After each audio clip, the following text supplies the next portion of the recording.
Ma.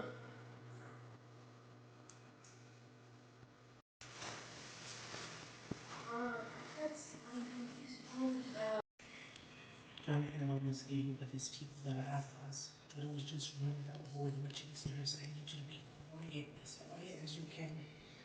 Please do not make any noise. No, I'm scared. What do I do? I'm sorry, I can't explain right now.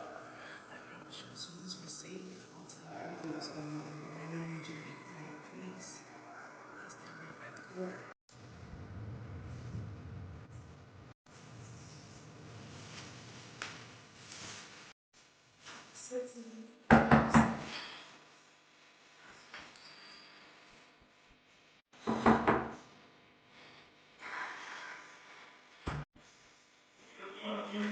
Leave us alone. I'm gonna call the cops.